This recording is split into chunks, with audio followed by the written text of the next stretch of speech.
বালাগো বালাগো বা জবর বা লাম জবর লা বালা গাইন জবর গো বলো গাইন জবর গো বালাগো বালাগো বালাগো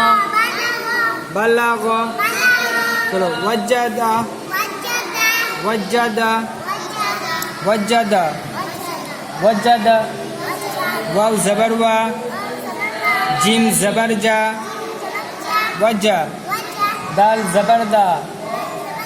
ওয়াজ্জাদা ওয়াজ্জাদা ওয়াজ্জাদা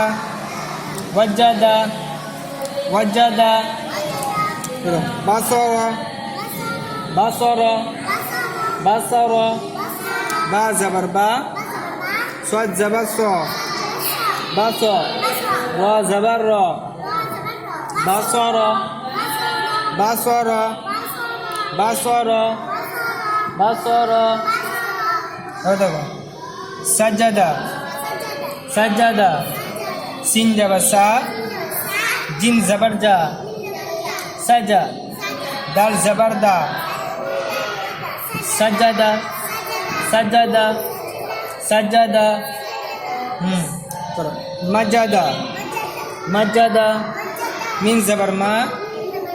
جيم زبر جا مجا دال زبر دا مجدا مجدا مجدا مجدا مجدا তাহলে যে অক্ষরের উপরে জাবার থাকবে তাকে কি বলবো আমরা মুতাহারিক কি বলবো বলো মুতাহারিক মিম কি হবে মুতাহারিক জিম মুতাহারিক দাল মুতাহারিক এগুলো সবই কি হবে মুতাহারিকের উদাহরণ কার উদাহরণ বলো মুতাহারিকের উদাহরণ কারণ আমরা পড়েছি কি জাবার জের পেশ যে অক্ষরের উপরে থাকবে তাকে কি বলা হয় মুতাহারিক বলা জাবার জের পেশকে কি বলে হারাকাত বলে জাবার জের পেশকে হারাকাত বলে যে অক্ষরের উপরে জাবার জের পেশ হয় তাকে কি বলে মুতাহারিক বলে বুঝতে পেরেছ